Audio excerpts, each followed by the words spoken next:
Bueno, vamos abriendo esta tarde de jueves, como todos los jueves ya lo anticipamos, hoy con una importantísima charla del doctor Néstor Pérez Baliño, del Observatorio para la Calidad Republicana y la UNSA, están haciendo esta tarea sostenidamente, y recién lo hemos comentado acá entre nosotros, que por lo menos a nivel nuestro no conocemos ninguna entidad no oficial que se haya mantenido en el tiempo, tanto como nosotros, haciendo nuestro pequeño parte de este lugar.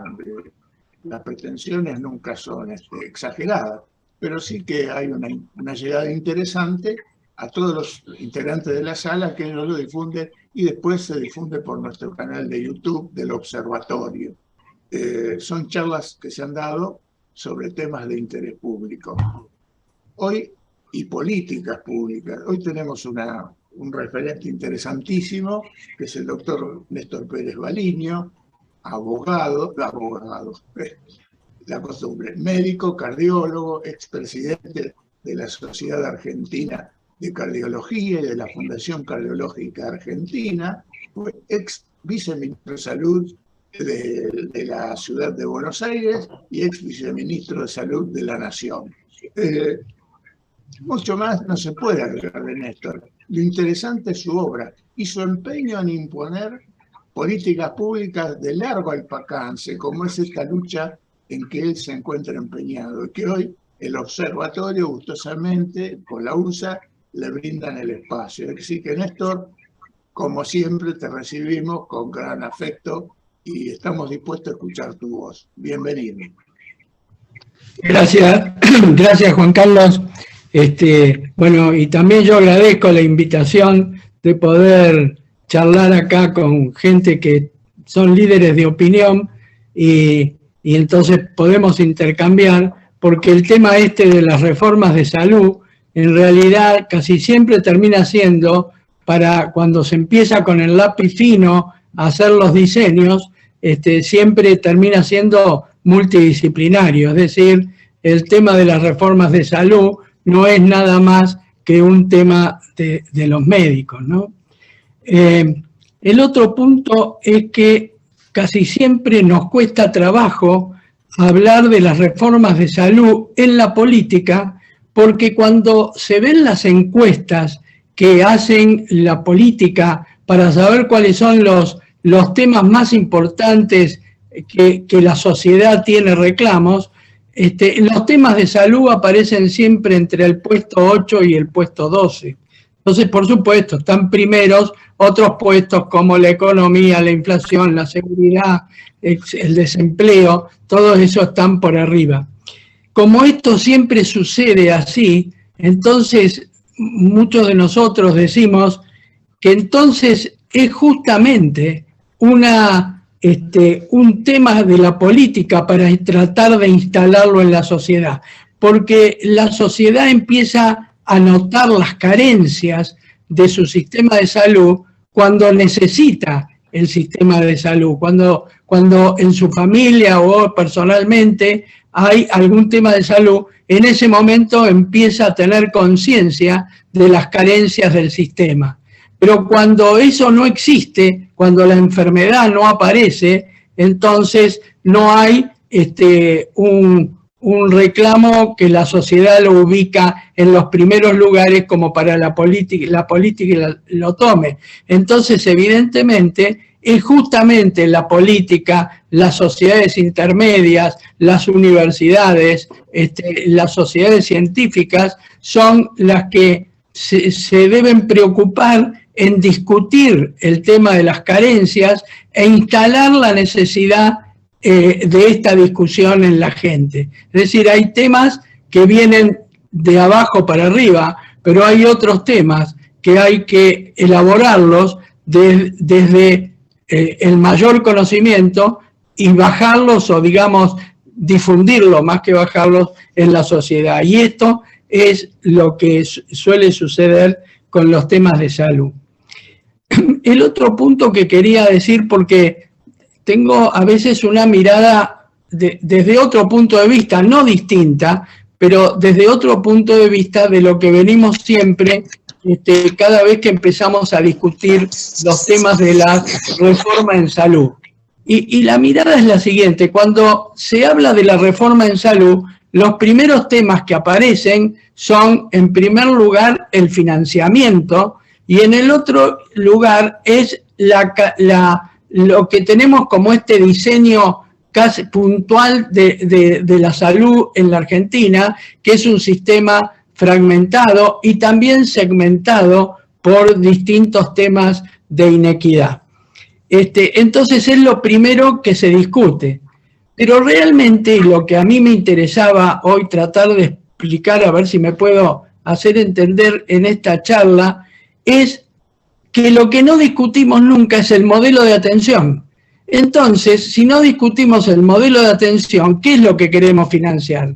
Supónganse que hoy ya no tuviéramos un sistema financiado, un sistema fragmentado, que tuviéramos una caja única, que yo tengo dudas sobre la utilidad de eso, que después lo podemos ir viendo. Y entonces, y nos dan todo el financiamiento que nosotros necesitamos. Y estoy seguro, por las cosas que vemos, es que no mejoraríamos ni la equidad ni la calidad en el modelo de atención, aunque tuviéramos una caja única y todo el financiamiento, porque no tenemos un modelo de atención adecuado, y el modelo de atención que nos sigue manejando es el modelo de atención de la década del 70. Han pasado 40 años, ¿no?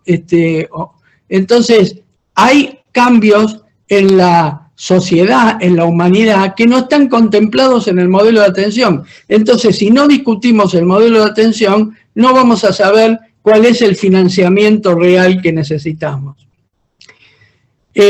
Yo tengo la suerte, yo preparé unos slides porque me pareció que era más ordenado presentarlo así, podía ser más rápido de tocar los temas y poder hacer una discusión. Entonces tengo la posibilidad que Sabrina me ayuda con la tecnología, y entonces va a pasar, va a compartir pantallas con unas diapositivas. Sí. Miren, esta primera diapositiva quería mostrarlo porque es el libro que publicó Eudeva, el grupo nuestro, en la Feria del Libro, y que las cosas que hoy vamos a decir están volcadas acá para tratar de hacer una discusión con respecto a aportar a la discusión de una reforma de salud. Como dije recién, la base de esta reforma de salud está dada en primer lugar por un análisis del modelo de atención, y ahí entonces le vamos agregando el tema de financiamiento. Miren los cambios que ha tomado la sociedad, ¿no? La próxima diapositiva, Sabrina. Este es un gráfico que se puede estudiar muy bien, esto y muchos más gráficos, en el sitio Our World in Data, que está manejado por un economista de Oxford, en donde, por ejemplo, acá en esta curva, él, en base a documentos fuentes, pudo analizar cuál era la expectativa de vida de la humanidad, en este caso de la ciudad de Londres, desde 1946 hasta la mitad del siglo XIX, y la edad, tomando las pandemias y todo eso, la esperanza de vida de la humanidad, o de esa población, pero que era igual en todos lados o aún más baja, era aproximadamente 42 años. La próxima diapositiva. En esta próxima diapositiva vemos cuál es la actualidad. La esperanza de vida se duplicó, y hay países como Japón que están en más de 82 años, y esto, cuando la esperanza de vida está en eso, quiere decir que hay mucha más gente que vive muchísimo más de esa edad. ¿Y a qué se debió esta posibilidad de el incremento de la esperanza de vida que se da en casi todas las naciones? Fíjense, 1800, 1850, 2012, y esto tiene que ver con la incorporación de las vacunas, la incorporación de los antibióticos, y por supuesto, la incorporación de la urbanización, ¿no es cierto? Es decir, cuando hablo de la urbanización, hablo de las cloacas, la higiene, etcétera, etcétera. Esto ha motivado, perfecto, en esta diapositiva, que las muertes por infecciones hoy en todo el occidente sea la causa menor, la última causa de muerte, así de las más importantes desde el punto de vista epidemiológico.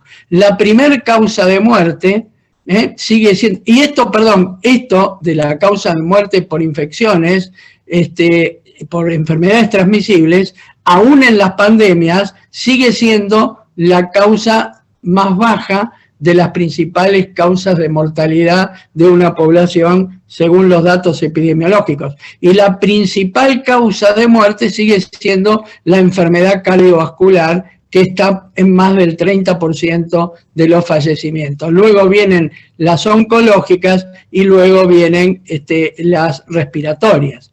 Y esta tiene que ver con los accidentes, sobre todo en los menores de 30 años. Esta diapositiva, pone Sabrina la próxima diapositiva, tiene que ver con tratar de explicar esto. Cuando nosotros trabajábamos o diseñábamos, perdón, no yo, sino que se diseñó el mundo, cómo trabajar o cómo combatir para las enfermedades transmisibles, fundamentalmente se hizo en base a las vacunas y luego aportó el antibiótico. Y claro, para decirlo de alguna manera, el hecho de las vacunas es como un tratamiento solidario, porque lo que hacemos es vacunamos a grandes poblaciones, y el hecho de que cuanto más población hay vacunada, entonces el germen disminuye su contagio, y hay como una cosa solidaria en la utilización de las vacunas. Pero ¿qué pasa con las enfermedades no transmisibles, fundamentalmente las degenerativas como la cardiovascular o las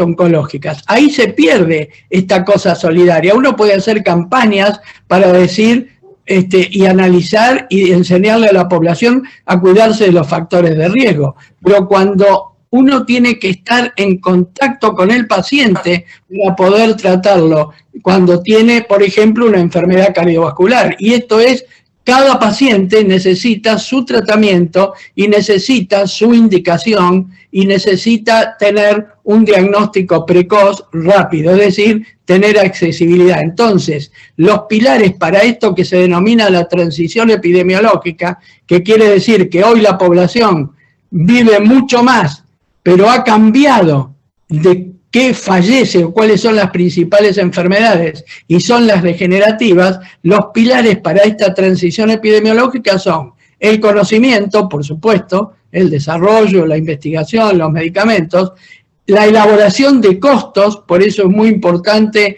y esto en algún momento podríamos hablarlo, el tener una agencia de evaluación tecnológica para que pueda analizar la eficiencia, el nivel de evidencia científica para utilizar medicamentos o procedimientos, y la accesibilidad. Este es un punto fundamental, porque vamos a ver, las enfermedades cardiovasculares lo que necesitan es tener una puerta de entrada cercana a su domicilio, una puerta cercana al sistema de salud para cerca de su domicilio, para tener un contacto rápido, y que a partir de esa puerta de entrada, que puede ser un centro de salud, un médico de cabecera, un centro médico barrial, a partir de ese lugar se hace lo que se denomina un tránsito ordenado de mayor complejidad cuando es necesario. Pero cuando se fortalece un sistema de salud en ese primer nivel de atención, se fortalece ese primer nivel de atención, entre el 70 y el 80% de las consultas y de los tratamientos se termina solucionando en ese nivel, o yendo al hospital para algunos estudios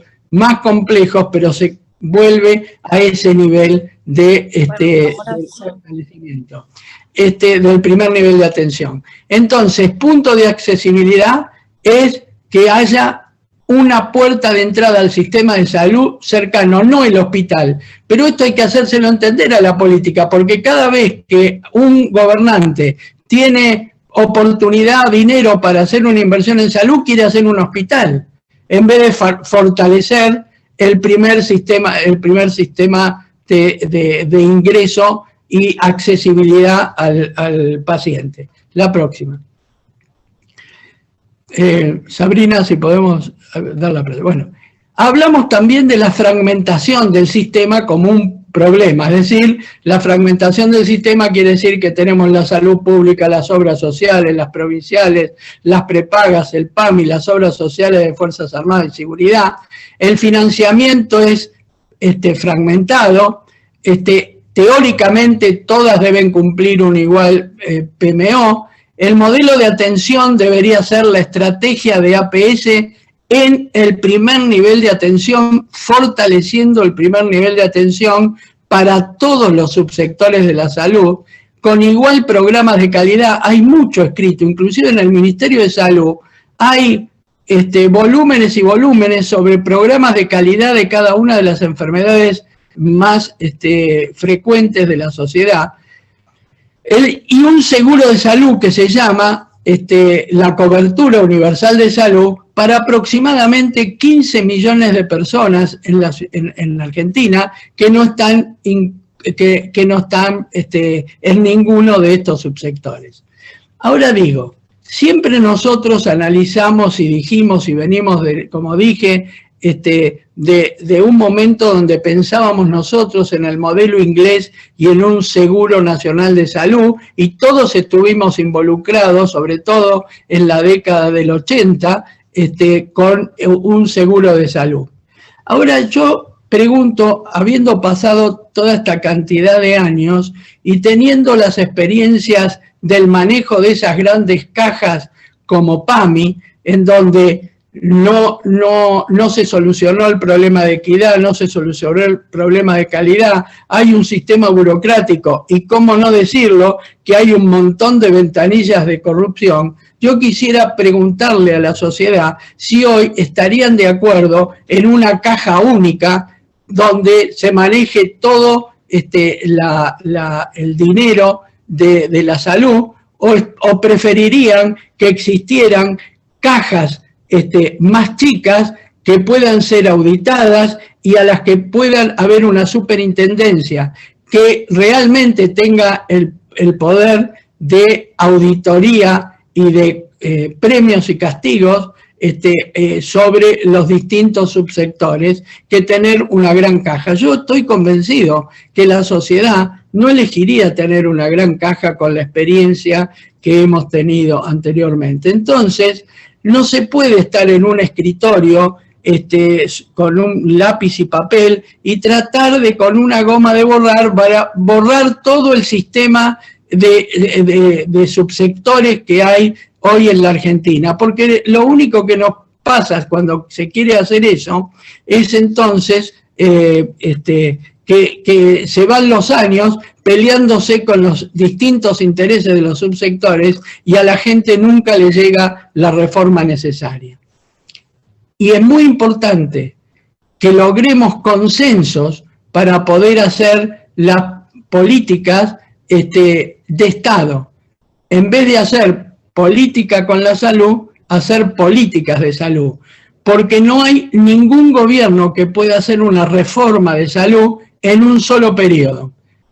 Las reformas de salud van a tardar 2, 3 o 4 periodos de distintas gestiones, y lo importante es que se pudiera seguir por el mismo camino. Hay ejemplos en el mundo. El último, o el que yo conozco más, fue la reforma española, que tardó bastante, pero claro, venía los socialistas o venía el PP y se seguía por el mismo camino de la reforma. Quiere decir que las políticas de Estado son un tema imprescindible para poder confeccionar el camino y las estrategias para una reforma de salud.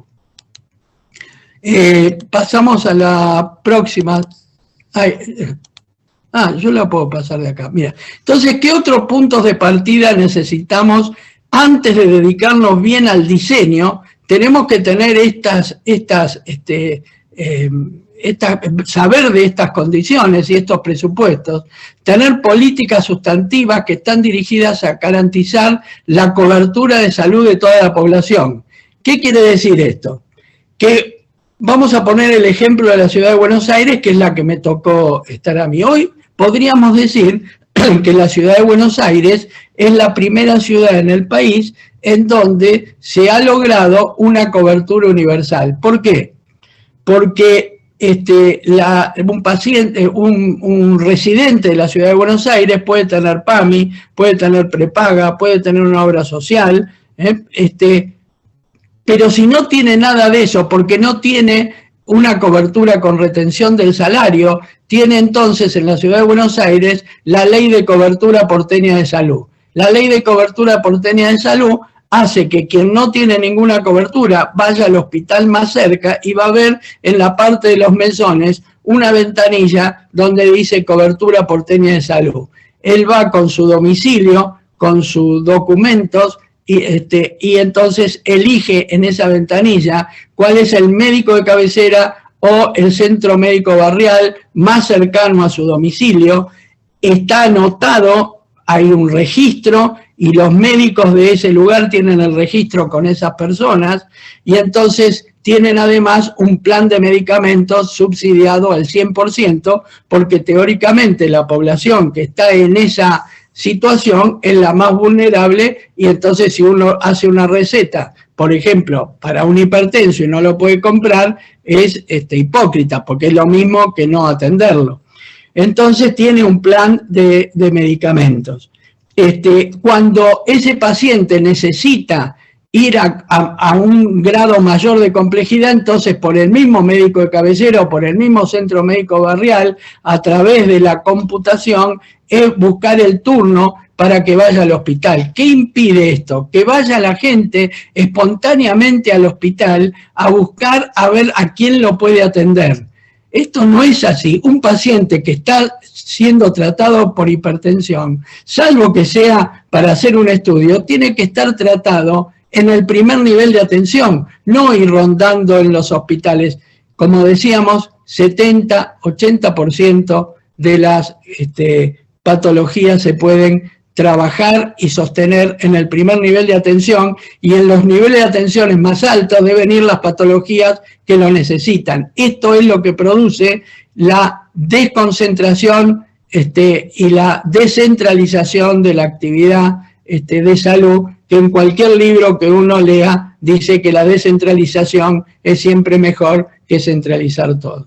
El otro punto, como ya vimos, el envejecimiento de la población afecta la dinámica de los servicios de salud y requerirá mayor investigaciones. Miren, nosotros hoy estamos cambiando válvulas aórticas por cateterismo en cualquier servicio de cardiología desarrollado, en pacientes de 90 años, porque ese paciente de 90 años que está físicamente bien, no se lo puede dejar con los síntomas o de disnea o de angina de pecho o proclive a una muerte súbita porque físicamente está perfecto. Esto antes no sucedía. Entonces la dinámica de los servicios tiene que cambiar. Miren otro dato que se da en la ciudad de Buenos Aires, pero que se da en casi todas las ciudades grandes del país. El 30% de los hogares son unipersonales. Y de ese grupo, la mayoría son mujeres, porque, claro, seguimos siempre con el tema de que los hombres se mueren antes que las mujeres. Entonces se necesita un tema de atención a esa población añosa que vive sola. La filogenética dice que los hombres nos morimos antes, ¿no? Porque una vez que se pierde la capacidad reproductiva y la capacidad laboral, la naturaleza se lo lleva, pero a las mujeres la deja para cuidar, ayudar a la próxima cría, llamémosle, la acción de las abuelas. Nosotros hoy nos estamos defendiendo bastante, ¿no? Nos estamos cuidando más y además tenemos pastillitas que nos ayudan y entonces podemos vivir un poco más. Pero el tema es así. Esto es un chiste, pero el tema es que esta sociedad está así y necesita una atención. Por eso, cuando nosotros decimos que tenemos que financiar la salud, tenemos que financiarlo pensando primero en el modelo de atención que tenemos que hacer.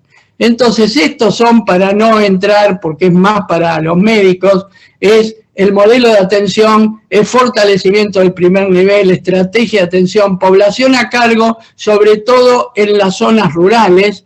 Esto quiere decir que hay inclusive agentes sanitarios cuando son zonas rurales alejadas unas de otras, creación de la red de agentes de promoción, integración de la organización sanitaria, programas de medicamentos, vigilancia epidemiológica, descentralización, calidad de prestación y capacitación en servicio. Lo pasamos rápido, pero esto es para que se vea qué es lo que hay que hacer en un primer nivel fortalecido. Y esto, cuando uno logra convencer a los gobernantes que antes de hacer un hospital nuevo, hagamos un primer nivel fortalecido y que ese nivel fortalecido es el diseño del sistema de salud argentino, no importa el subsector que sea, puede ser la obra social, puede ser PAMI, pero ese primer nivel fortalecido es el primer diseño que se necesita para luego financiarlo. Y fíjense esto, esta es la población demográfica, la pirámide demográfica de la mayoría de las ciudades de nuestro país. Ya dejó de ser el triángulo, en donde había muchos nacimientos, pero pocos llegaban a la edad a viejos, pero hoy es así, porque nacen menos y vive la gente mucho más. Entonces se necesita en ese nivel de atención agregar, que antes era nada más que el clínico, después se agregó el tocoginecólogo, después se agregó el pediatra, y hoy tenemos que agregar el cardiólogo en ese primer nivel de atención y salud mental, porque es una de las cosas que más está en la sociedad, está muy presente. Entonces, para prevención secundaria, que es aquellos que ya han tenido una enfermedad, el equipo básico de salud con las especialidades, y en la prevención primaria, es decir, el cuidado de la salud, aquellos que no han tenido la enfermedad, es el equipo básico de salud con enfermería, generalistas, pediatrías, tocogineco, salud mental y cardiología, que son lo que más necesita hoy prevención y que se pueden cambiar hábitos.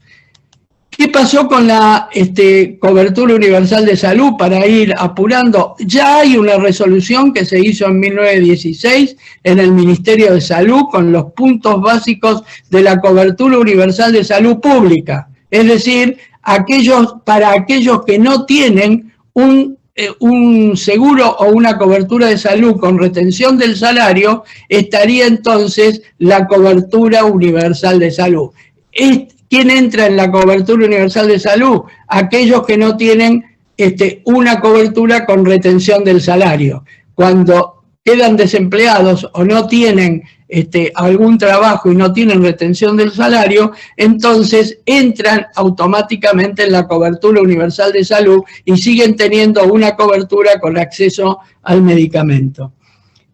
Hoy la informática, realmente la salud tiene que ir a un sistema mucho más avanzado en informática, casi yo diría como un sistema, como el sistema de informatización bancaria, en donde en una única historia nacional un paciente puede ser visto en Jujuy, pero yo lo veo en la ciudad de Buenos Aires y sé todos los estudios que se hizo, tengo un diagnóstico preliminar y además esto favorece la atención de la salud y reduce costos, porque no tenemos que ir repitiendo cada vez que uno cambia de médico, de lugar o de institución, empiezan otra vez todos los estudios. La articulación público-privada es entonces otro de los efectos de la parte del modelo de atención, que es otro punto que necesitaríamos más tiempo para actuar. Pero sí, fíjense, porque nosotros decimos, pero ¿para qué tenemos que hacer la cobertura pública? Si están los hospitales públicos, entonces la gente cuando necesita tener algún tema va al hospital y se atienden. Ahora, fíjense todos estos datos. Para la prevención, control de presión arterial, colesterol, glucemia, PAT, mamografía. Cuando alguien pertenece a una obra social, tiene estos porcentajes de prevención, de estudios de prevención.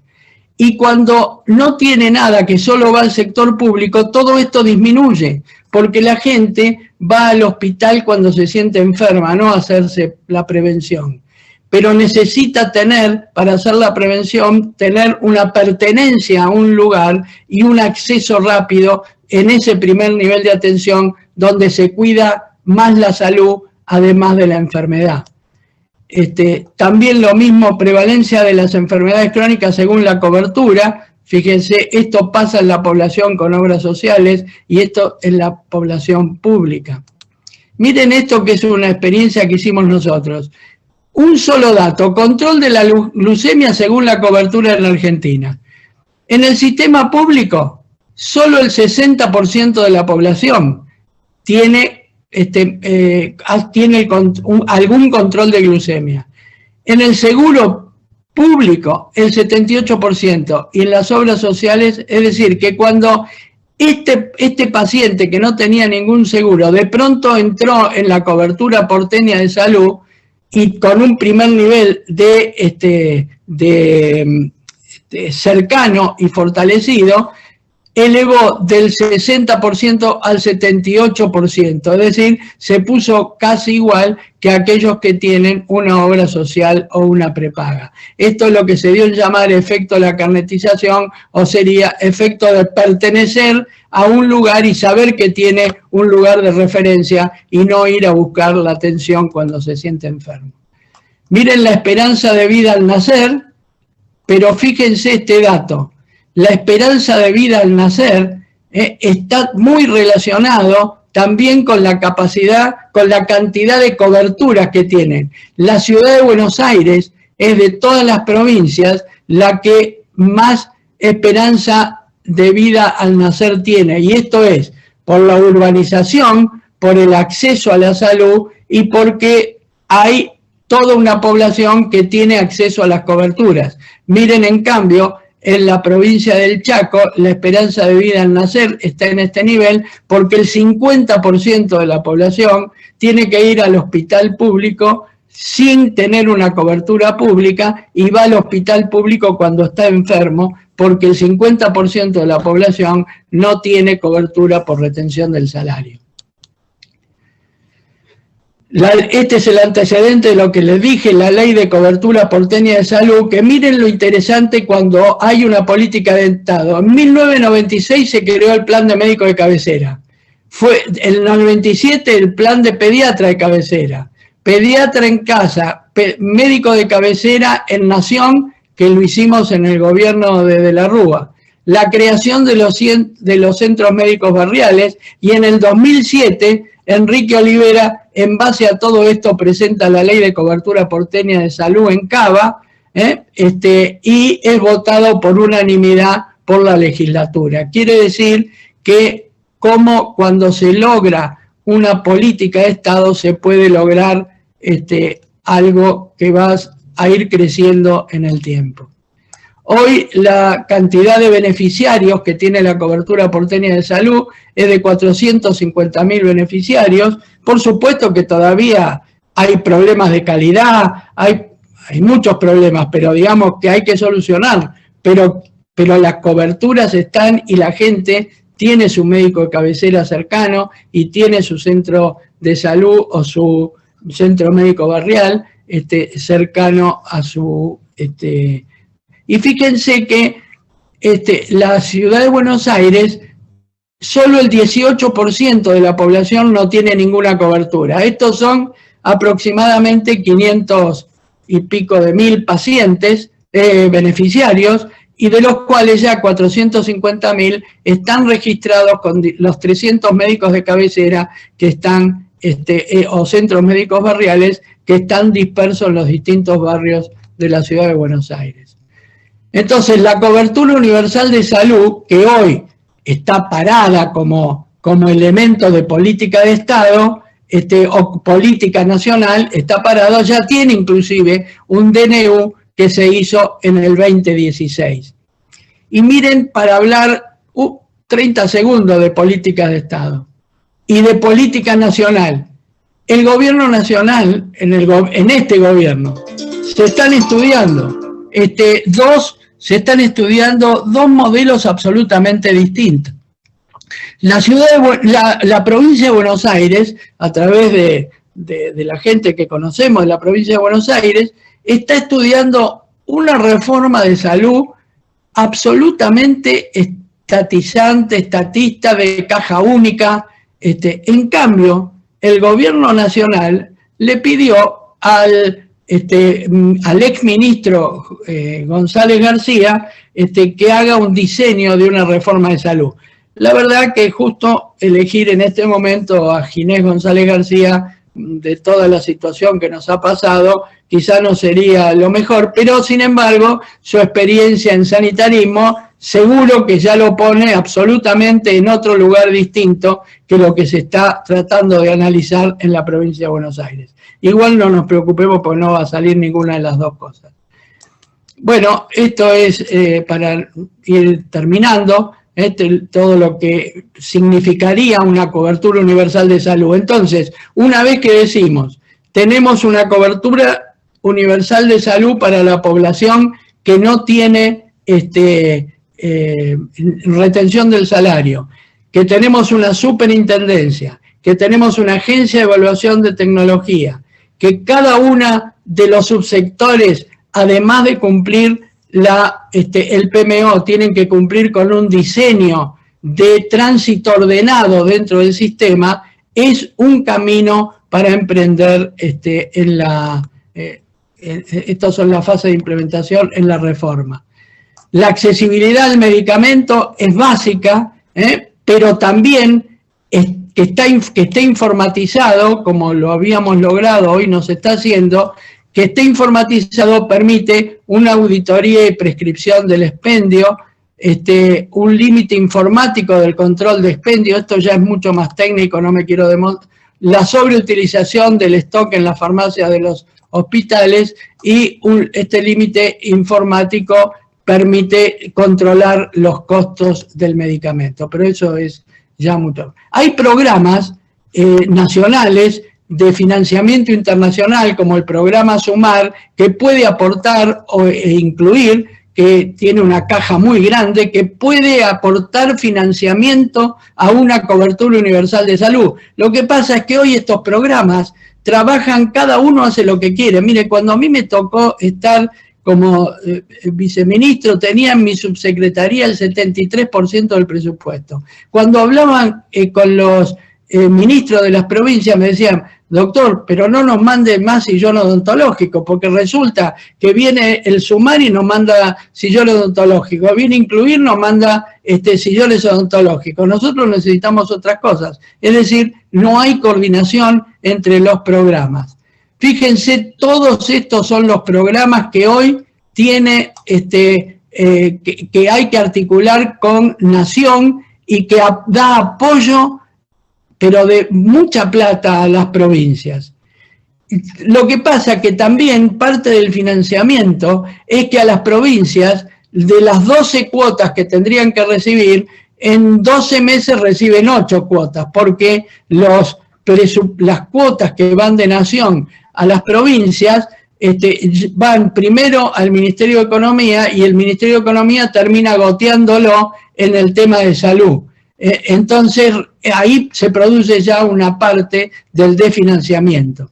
pudimos estudiar nosotros que mediante cuentas escriturales el Ministerio de Salud podría pasar directamente el financiamiento a los ministerios provinciales. Para terminar, es necesario que dos de las patologías epidemiológicas más importantes de mortalidad tengan un instituto no de asistencial, sino un instituto de rectoría. Rectoría es cuáles son los mejores procedimientos y las mejores estrategias para el tratamiento de las enfermedades. Esto está en función. El Instituto de Cardiología tiene desde el 2015, tiene una ley aprobada y vigente, y todavía no está en funcionamiento porque no se ha terminado la reglamentación. Nosotros en octubre del 2016 enviamos la reglamentación, pero todavía el Instituto de Rectoría de Enfermedades Cardiológicas no está. Y por supuesto que también en octubre de 2016 enviamos la Agencia de Evaluación de Tecnologías de Salud. Esto es importantísimo, todos los países de mayor desarrollo lo tienen, porque una cosa es el ANMAT, que habla de la buena producción y para qué sirve un remedio, pero la Agencia de Evaluación de Tecnología lo evalúa desde el punto de vista del nivel de evidencia científica que tiene. No nos vamos a entrar en detalle, pero la evidencia científica va desde el nivel 1A al nivel 3C o al nivel C, y entonces lo que no se puede dejar de pagar o de estar en los costos es lo que tiene mayor nivel de evidencia, pero tampoco hay que obligar a pagar, como son muchas veces lo que pasa con los amparos, cosas que no tienen niveles de evidencia. La Agencia de Evaluación de Tecnología es imprescindible. Bueno, entonces, para terminar, fíjense que nosotros, ¿qué nos pasó con el COVID?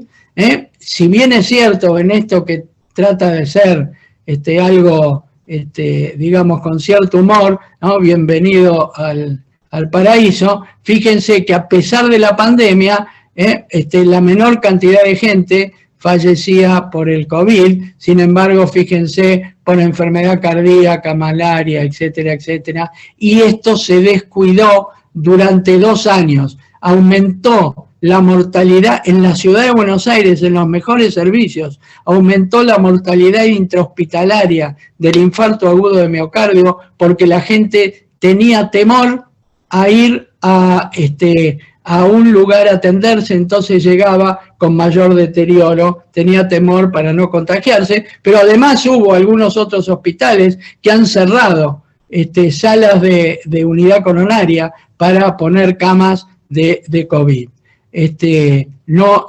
Mucha improvisación en este tratamiento, en esta pandemia, y esto es lo que sucedió.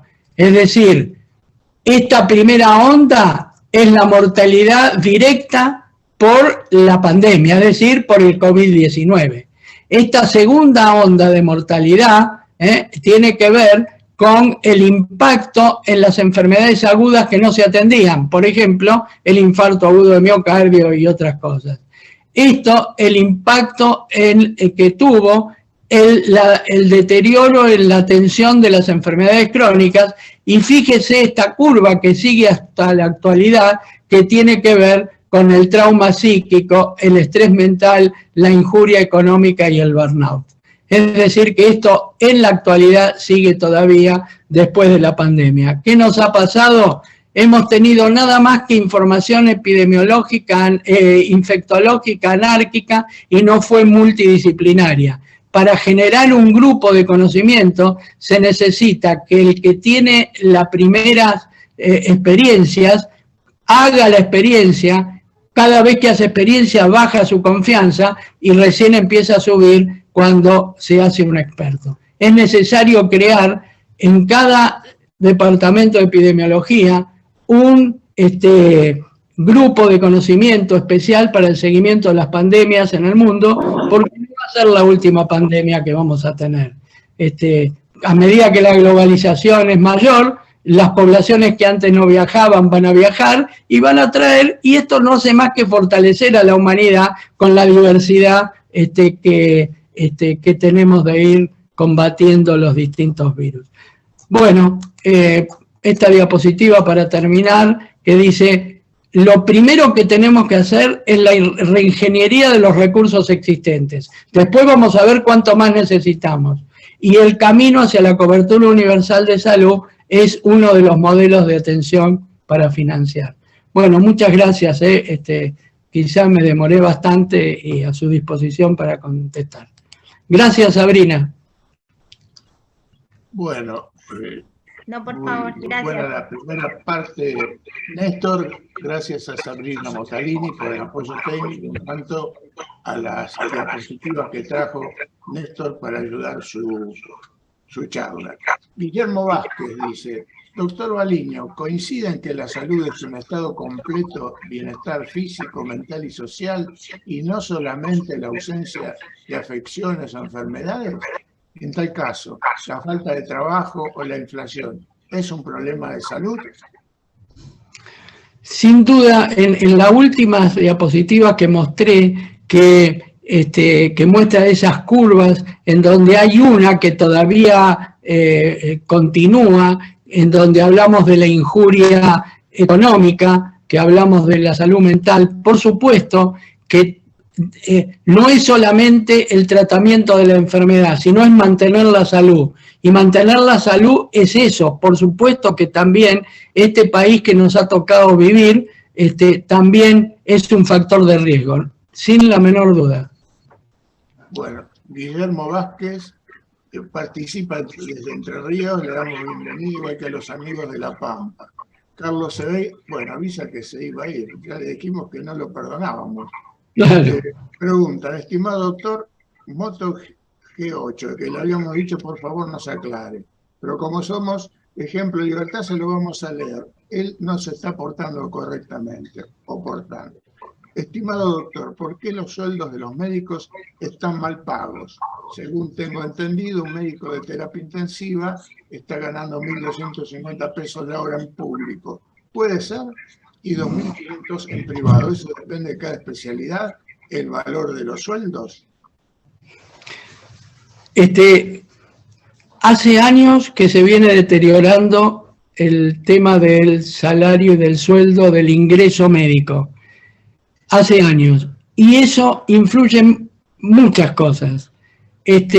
Porque siempre hablamos, por supuesto, y que es muy importante, del manejo del costo-beneficio para atender y utilizar recursos para los tratamientos.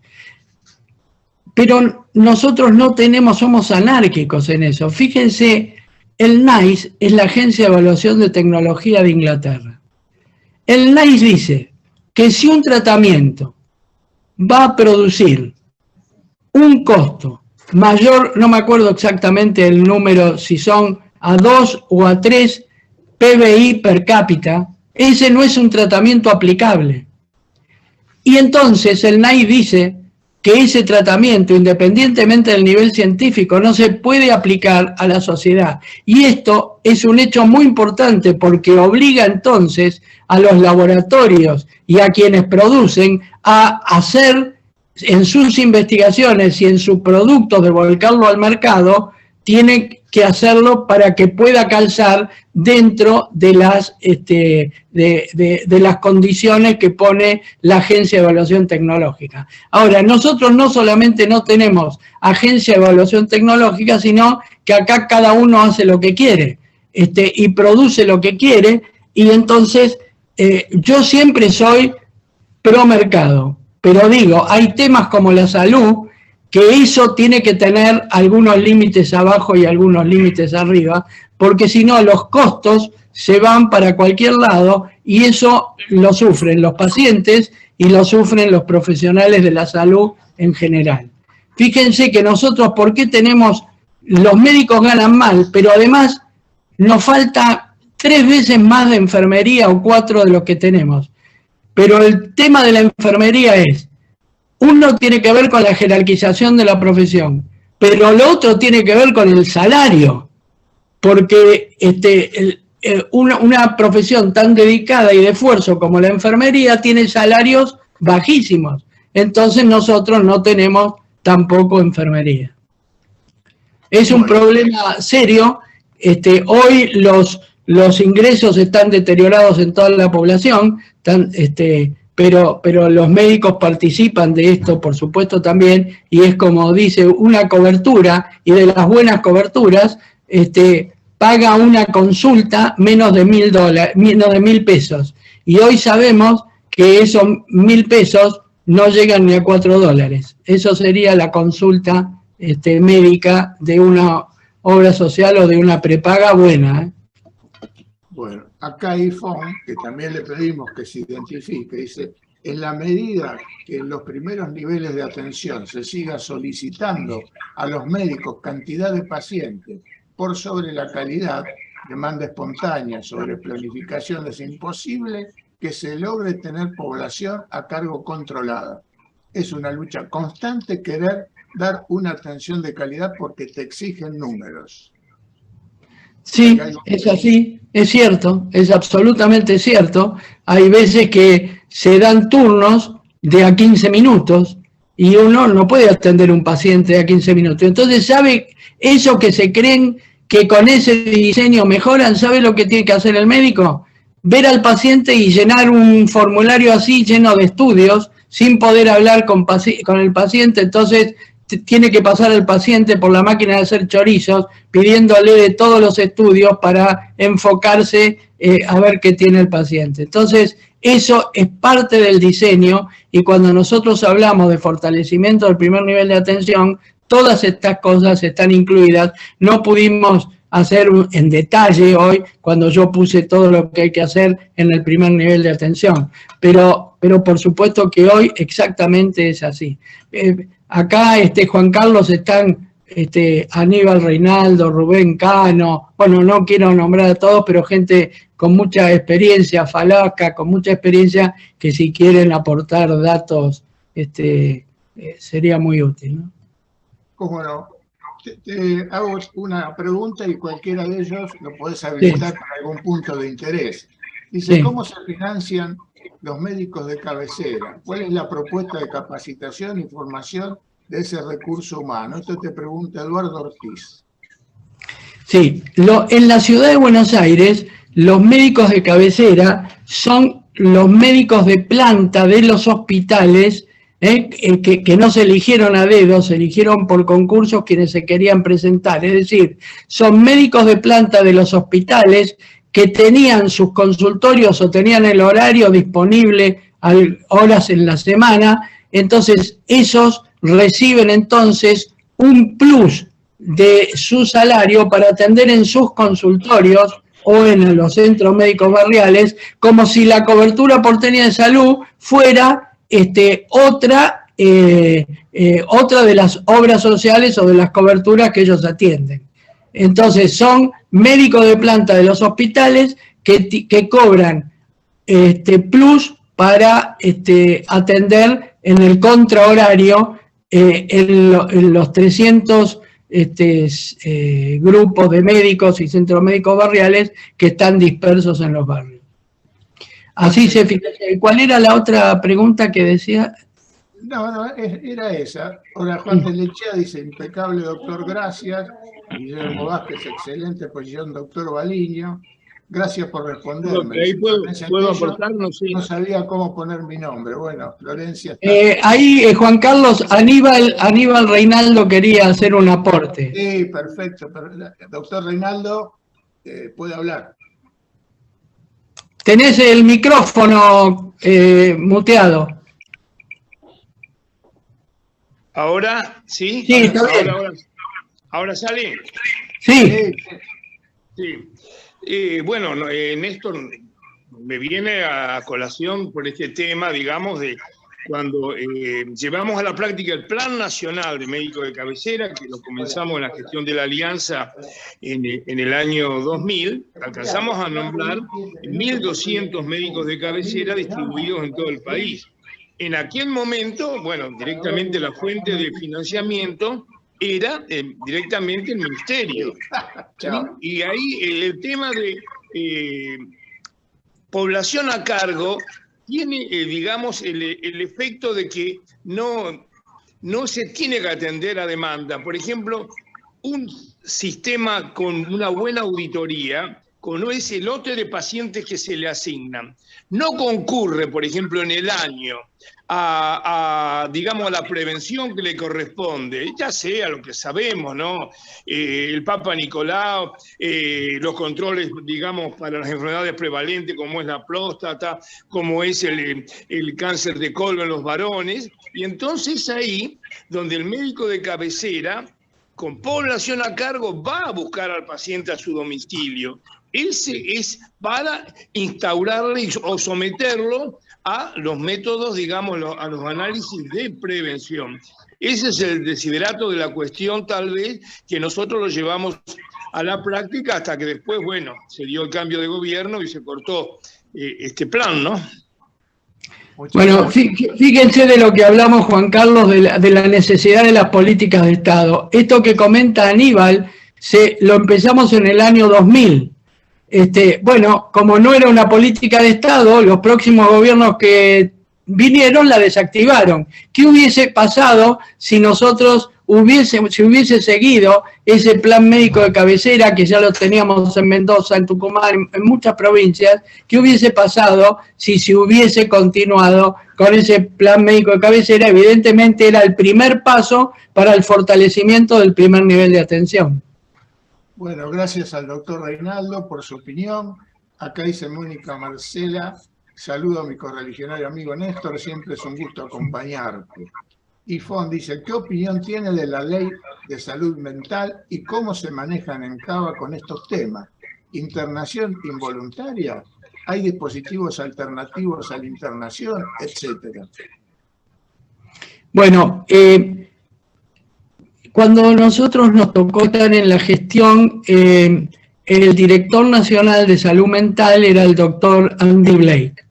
Andy Blake trabajó mucho con médicos municipales y con la Asociación de Psiquiatras para hacer una reforma de la reglamentación de salud mental. Es decir, este grupo nuestro no es que está en contra de la ley de salud mental. La ley de salud mental tiene muchas cosas buenas, pero es más una ley de derechos humanos que una ley de tratamiento de los pacientes de salud mental.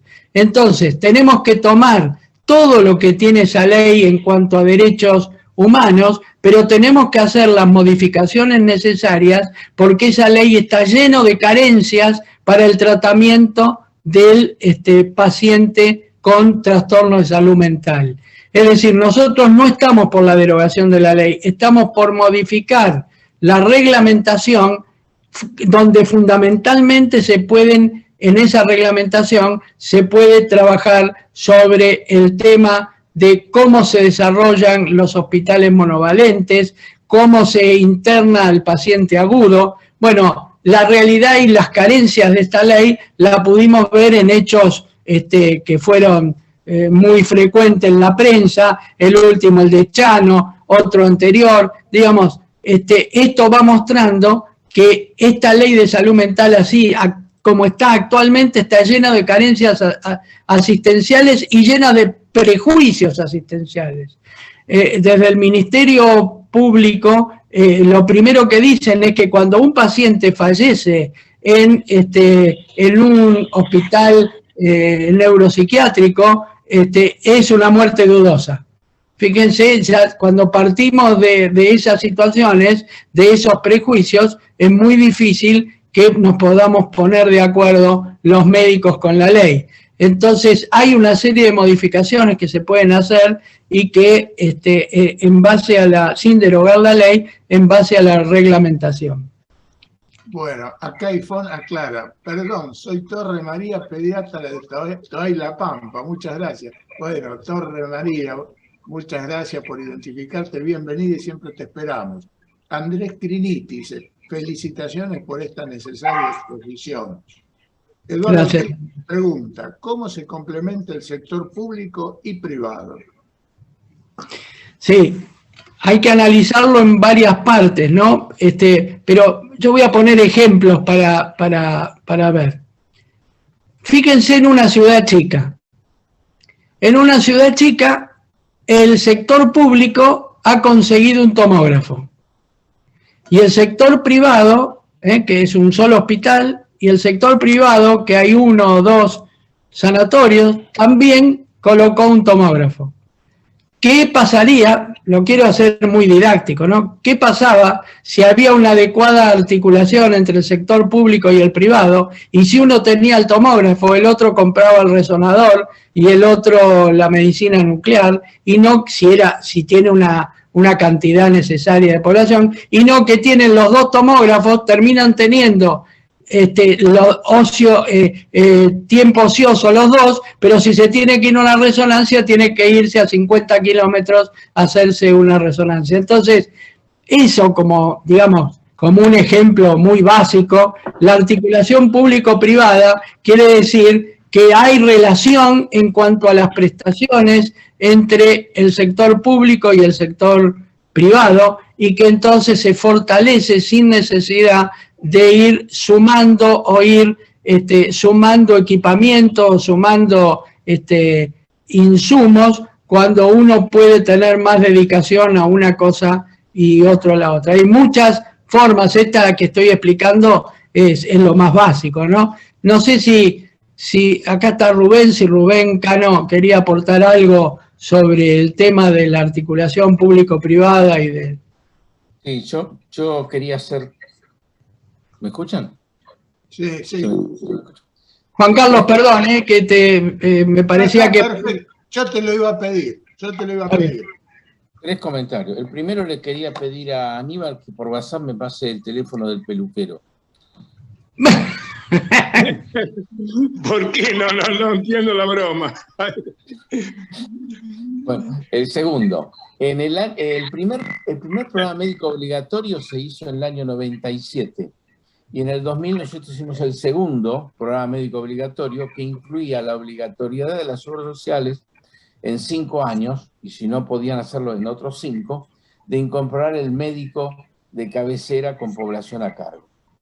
El tercer programa médico obligatorio del gobierno que nos sucedió anuló todo lo que era la atención primaria. Un comentario para abonar todo lo que dijo Néstor. Fuera del ámbito del Ministerio de Salud, la mitad de la población se atiende en las provincias. Las provincias tienen 7 millones de beneficiarios, que son los de las obras sociales provinciales, y 15 que son los que no tienen cobertura y recurren al sector público. Una medida razonable sería implementar seguros provinciales de salud, seguramente sobre la base organizativa de la obra social provincial, con financiamiento mixto, provincia y nación, con la condición de que se impulse la cobertura universal de salud. Eso me parece que podría ser un gran paso para resolver el 50% de la población y la articulación de los prestadores público-privados, como decía Néstor. Gracias, Rubén.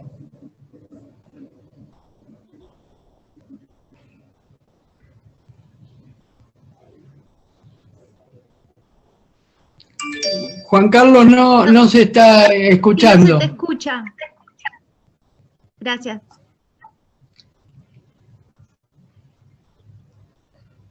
Soledad Rebat dice, muy de acuerdo respecto de la ley de salud mental, gracias, muy buena la charla. La doctora Soledad Rebat desde La Pampa, otra amiga de La Pampa. Así que has tenido una gran audiencia en esa querida provincia, Néstor. Bueno, yo te diría algún concepto final para ir redondeando esta charla. Sobre todo, no sé si te aportará algo. Una primera charla fue cuando teníamos el peligro en puerta de la pandemia. Si querés decir algo sobre eso, las conclusiones, y bueno, y lo que vos quieras como reflexión final. Sabés que somos libres en esto. No, en principio la reflexión final es que no hay ninguna posibilidad de construir un proyecto de reforma si no logramos establecer políticas de Estado. Y las políticas de Estado las tiene que ir produciendo la política, por supuesto. Lo primero es dejar de hacer política con la salud. nosotros mismos a veces tenemos ganas de hacer. Digo, la mortalidad infantil viene disminuyendo hace 50 años. Y cuando hay un piquito de mortalidad infantil porque hubo más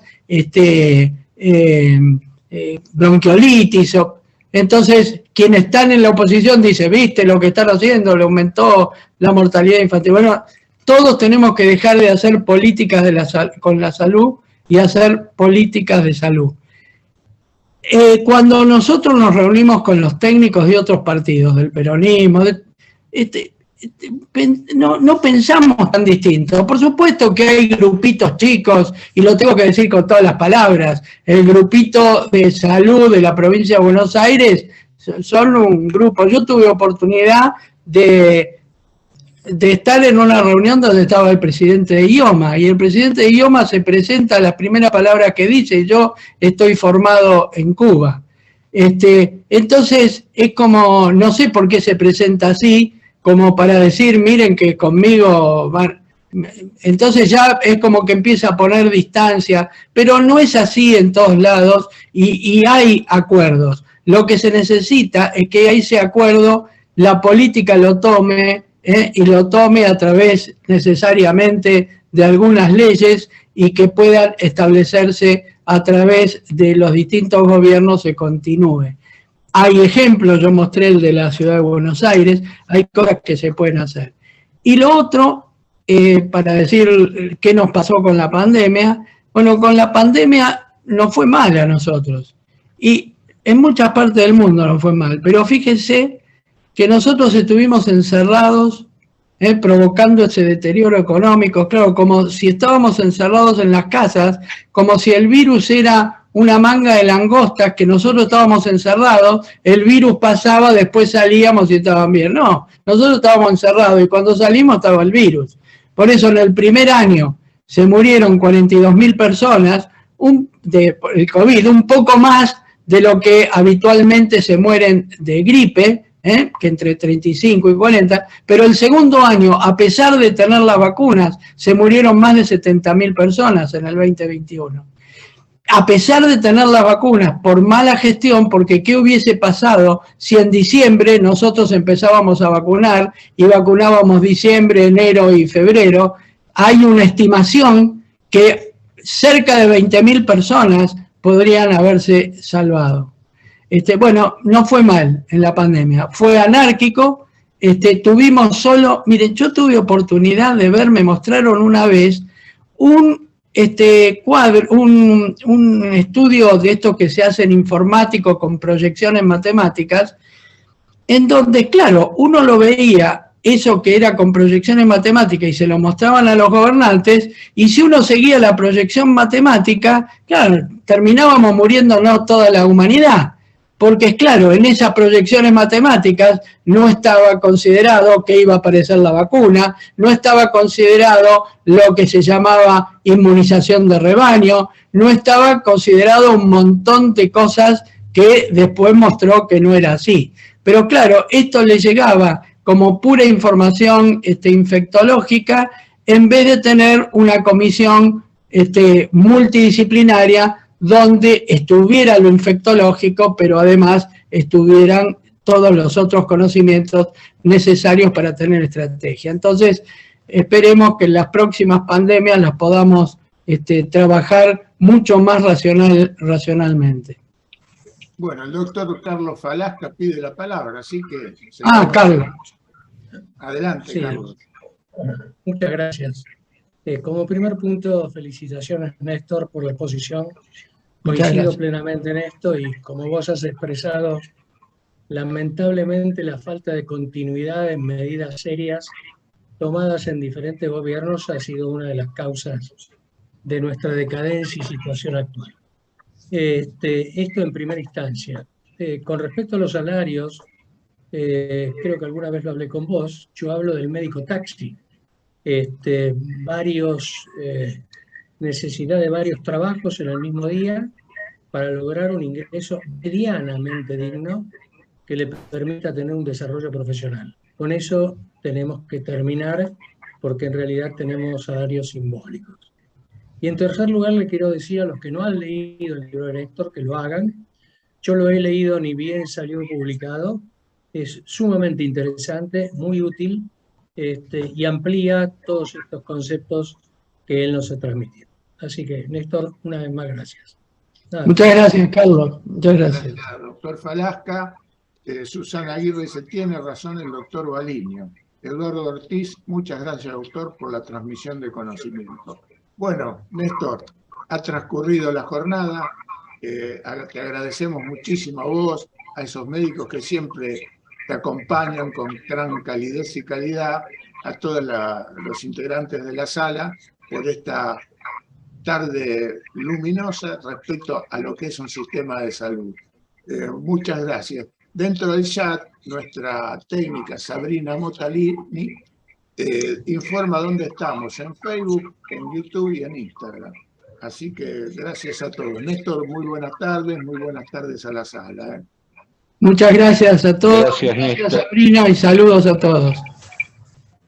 Gracias, Néstor. Fue una charla, excelente charla. Muchas gracias. Néstor, como siempre. Muchas gracias. Néstor, un fuerte abrazo. Gracias, Nicolás, gracias. Muy buena la charla. Muchas gracias, Nicolás. Muchas gracias. Un abrazo. Muchas gracias. Buenas noches. Buenas noches a todos, gracias.